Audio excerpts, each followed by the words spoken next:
Almost 6 years after 9/11 and after countless intelligence briefings on the Hill, I am very unhappy to report that I still don't know what makes a terrorist. And not just any kind of terrorist, mind you, but terrorists who are either American citizens or legal residents who are here actively planning to murder their neighbors, who could be you or me or our relatives and friends, and, by the way, as many of us as possible.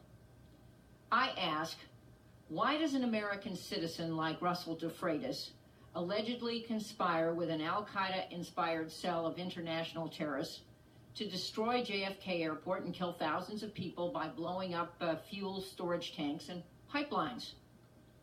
Why would a U.S. citizen and 2 U.S. residents conduct reconnaissance of Fort Dix in New Jersey and plot to kill, quote, as many American soldiers as possible, unquote, with mortars, rocket-propelled grenades, and guns, all, quote, in the name of Allah, unquote? And why did Adam Gadon, a Jewish kid from Southern California, go from being an alienated American teenager to an al-Qaeda sympathizer to the mouthpiece for Osama bin Laden, preaching hate and violence across the airwaves? I don't have the answers. I don't believe my colleagues have the answers, and the American people don't either.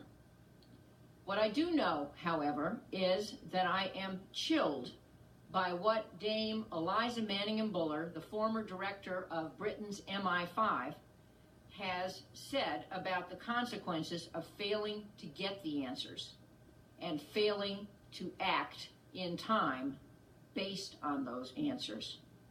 Last November, Dame Eliza revealed that in the United Kingdom alone, police and others within her organization, quote, are working to contend with some 200 groupings or networks, totaling 1,600 identified individuals who are actively engaged in plotting or facilitating terrorist acts here, that here means Britain, and overseas. You heard me right. Some 200 terrorist plots involving more than 1,600 British citizens planning to kill other British citizens, or if we had not foiled the liquid bomb plot last summer, planning to kill up to 4,000 mostly American citizens traveling to the U.S. on U.S. planes. I am worried. We must learn from the UK experience and fix what needs fixing in this country before we find ourselves under the same threats as Britain is. An important step toward doing that, I believe, is to consider establishing a National Commission on the Prevention of Radicalization and Homegrown Terrorism. While we potentially face similar problems as Britain, I am mindful of the fact that we are not the United Kingdom, and what we face may be different and less menacing.